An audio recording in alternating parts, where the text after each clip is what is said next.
And then that would led me into my mid-20s, right? By then, I was attending the University of Calgary in 2007 and starting a degree in communications. And from there, I was I was seeking. You know what I mean? I've had this life of spiritual but not religious. The old the old SBNR acronym. And from there, I was in the hunt for a place to belong spiritually and religiously. And I thought that was possibly going to be Vajrayana Buddhism, which is a type of Buddhism, the Buddhism that the Dalai Lama from Tibet practices. But as I was studying more and more about it, I realized it was still kind of a religion that was stuck in forms of animism, which is like a pagan form of religion that has aspects related to animals. So it was like a morphed Buddhism, right? And something that just didn't vibe well with me because, again, it was also it seemed kind of ethnically exclusive. And then from there, while I was at university, in that kind of thought process and modality, I was like, like I want to be a part of the Free Tibet, sovereignty movement. Is there a club on the University of Calgary campus? Well, there wasn't. But instead, there was actually a club called PCSS, Palestinian Canadian Student Society. So I, even in my youth, had seen especially the second Intifada happen over the news, right? And I'd always kind of had a heart for the Palestinian cause and always thought, man, this is a messed up power dynamic. And seeing how the Palestinians were mistreated for years and years and years. And so anyway, then since there was no alternative, I'm like, well, I'm going to get involved in some activism. I got involved with PCSS. And so happened to be that one of the members of PCSS was also a classmate of mine in my coursework. And so through meeting these folks who were mainly Muslim, I met more Muslims while at university. And oddly enough, Islam never really had any kind of,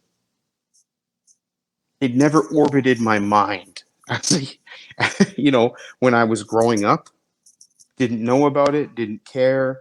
Oh, that's just Arabs. It just didn't care. Like, it didn't matter. Even 9/11 didn't faze me much. I didn't, come out of 9/11 thinking, Muslims. I was indifferent to it at any rate. So anyway, there I was in an activist group at university, and I was meeting Muslims, but also my heart was seeking a spiritual and religious home. So in a period of about 18 months, 15 months, I started investigating more about Islam and asking my colleagues and classmates who were Muslim questions.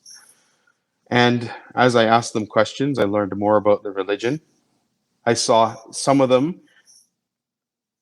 had great character, adab, akhlaq, as we say.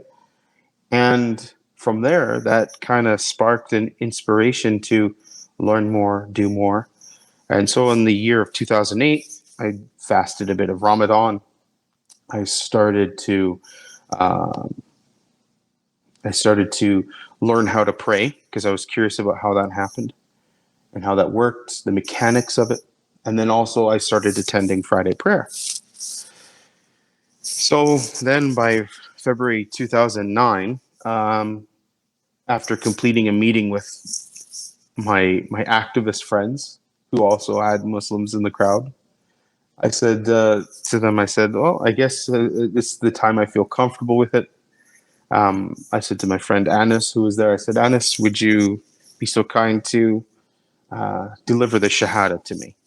And there I was in front of a select group of people that I felt comfortable with, and I did my Shahada publicly on February 8th, 2009. And then from there, I've been a Muslim ever since. So that's kind of the walk towards the long walk towards Islam. But it's funny how I look back at things and I really see how my fitra was not affected or impacted heavily by any kind of religious or cultural paradigm. I remember quickly, like, I was taken to a Bible camp while I was a youngster, like probably 10 or 11 or something. And I had lots of fun there. But I remember them telling me and asking me at the camp, "Hey, Christopher, how come you won't accept Jesus as your Lord and Savior?" And at that point, I was a young kid too, like, just like grade 4, 5, something like that. And I said, "I don't get it. I don't know how he can be God and Son of God at the same time." So I was already kind of like the Trinitarian kind of paradigm was not, was not sinking in. So in many ways, I feel blessed that I was not, you know, I was not overturned too much in my youth. Yeah. And would you say there was any like individual or individuals who sort of told you to accept Islam or sort of answered your questions, or was it more your own discovery? Well, no, there was definitely people who answered questions about Islam. Like I could name a few of them. I remember, currently, one of them is a current candidate for council in the Calgary city election. One of them, we used to chat, every so often. Other friends have moved and gone on where they, one friend, he showed me how to do wudu. Other friends, helped me with recitation of the prayer, just the basics of Al-Fatiha. Um, but then also I just, and on a basic level, going to Friday prayers.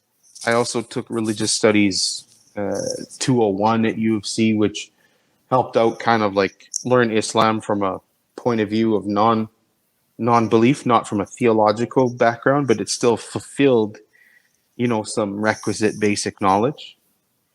And then, I had started at that point also taking some Arabic too. And so some of those Arabic teachers were Muslims as well.